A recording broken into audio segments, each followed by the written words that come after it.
Let's talk about the game. Give me one guy on each team who you think could be the X factor in the game. Clay Matthews on the Packers. You just got to be aware he'll be everywhere. He's a modern day Carl Mecklenburg. He could line up anywhere. Good call. Yeah, they're playing him outside and inside now. With the offensive line, not only are they not very good, but finding somebody like him. Like if you saw J.J. Watt, he didn't play in the exhibition game. If J.J. Watt were playing against the Broncos, I think they'd have real problems with him.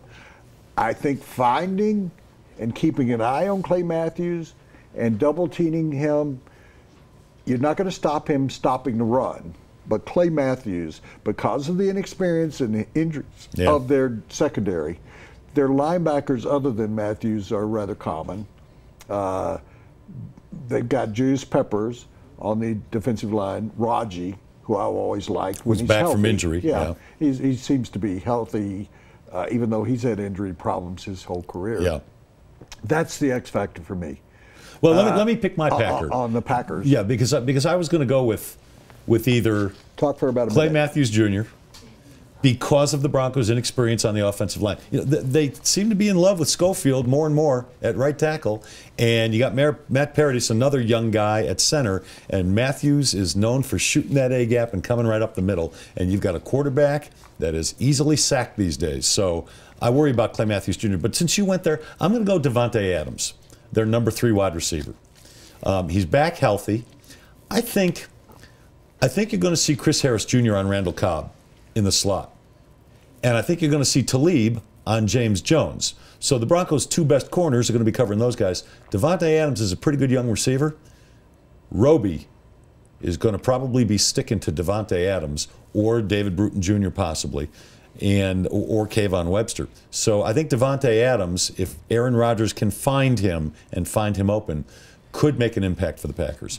Bronco, who's going to be the X factor. Well, I would just say he can't beat you, though. He can't beat you. We saw Diggs earlier in the year. Diggs had a lot of big catches, but he can't beat you. Well, I wanted Matthews, but you took him. So I had to go another route. I'm not questioning it. I think that's good insight that people should know and keep an eye on. What I think they'll do is they'll rotate people against him. I mean, and shuffling around. They like to play 3 and 4 wides too. Yeah. So Davante Adams is going to be on the field a lot. Yeah.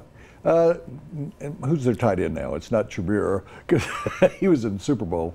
But they got a good Green Bay's tight end? Yeah, they got a good tight end. Oh, boy. I'm blanking. Me too. I'm blanking. Well, we'll come Somebody back look up Green Bay's tight end. Yeah. Bronco, who's going to be an X factor? I'll go. Yeah, you go first. Owen Daniels. I know you don't like him. No, I was going to say him. Were you really?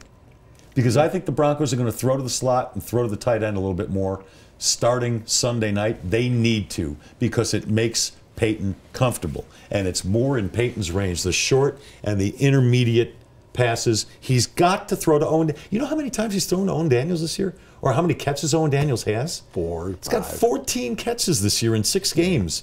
He's averaging only 2 catches a game. He's averaging like 18 yards. Peyton has got to throw to the tight end more. It will bail him out of having to go to Emmanuel Sanders and Demaryius Thomas every time, where 2/3 of his passes have gone. They've got to do that to be effective. It'll open other things up. So I think Owen Daniels has to come up with a big game, and I think they're going to try and get him a big game this weekend. I would say, what? We're supposed to talk about the Packers? No. I was going to answer that question. Richard Rodgers. Oh, okay. Oh, you think Richard Rodgers? I thought he was... Rodgers and Hammerstein. Yeah, I thought they did lyrics and music for Broadway shows. Pirates Richard of Rodgers. I think you're right, but I'm going to give you some information you may not know. Okay. Here's what I think they're going to do. Gordon was the guy they released and brought back. Yes, Anthony Gordon. He's right? Richard Gordon, I think. Richard Rodgers, Richard Gordon. It's Richard Gordon. Okay. You are shaking your. I mean, you're kind of shirking, kind of, but he's a mammoth of a guy. He's not a catching tight end. Right. So if they put him in, they're going to use him a lot more. Then they can put Owen Daniels in places where he's not normally at. And he won't have to block as much. He can go out and actually catch passes. So if they say move him, put him in, you've seen this. They've done some of it where they shift him from one side of the line or the other. Yes. Or he's more of an H-back kind of guy where he's going in motion so that they can free him. Remember the game where they scored on 4th down and how he got lost? Nobody was paying any attention to him. He came from right to left. I don't think with the secondary that's had health problems, got a safety coming back this week who's been hurt. They got 2 young defensive corners. As I mentioned, Clay Matthews is going to be coming most of the time. I think you can free up Owen Daniels and he'll get lost, that they won't be paying attention to him because of what you said. Let me give you a stat, and I'm not a stat guy. Tony Reale's the stat boy, but Julius Thomas was hurt for like the first 4 games or something. Julius Thomas not having a great year. I think he's got 104 yards, something like that. He's got more than Virgil Green and Owen Daniels combined. Yeah, and he's not playing very well. I saw that. Virgil Green, they don't have any faith in him as a receiver. But I think you're right about Owen Daniels, but I tell you who's going to be the X factor. I'm going to give you 2. They got to get something out of C.J. Anderson. Agreed. I think they're going to really try and force the issue, enforce that issue. And I think that as much as I've riled on him, ragged on him, you know where I'm going, as much as I've talked about how awful he is, the $70 million man, I think is going to come up worth his money this week.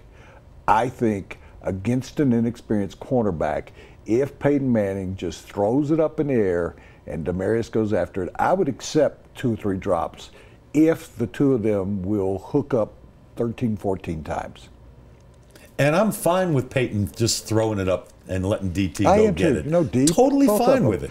Those are the interceptions you accept. That's like a punt. Yeah. And I'm going to tell you something else. Troy Rink and I had a long conversation yesterday. I have been told by somebody close in this situation that it's so critical for the Broncos to not, if we were to go back and look, and I'm not this guy, I mean, I do it occasionally, their possession start yard is so much worse than the teams they're playing. That's where they create a problem for the defense. Yeah.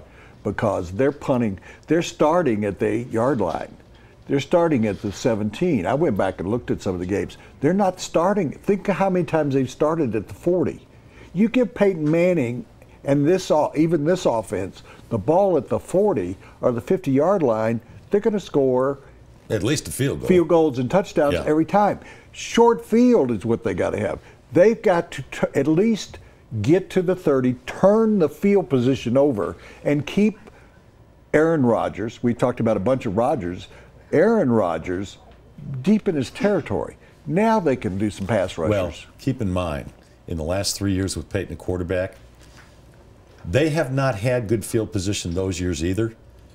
But it was no big deal for Peyton to take this team 80, 85, 90 yards on a drive. You can't expect him to do it as much. Exactly.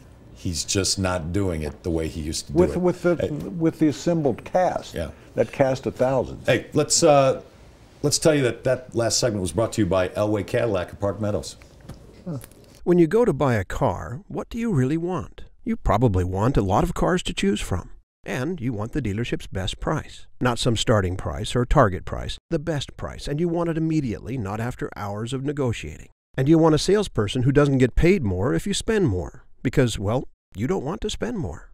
Well, you're in luck. John Elway wants all of those things too. Better yet, John Elway wants you to have all of those things too.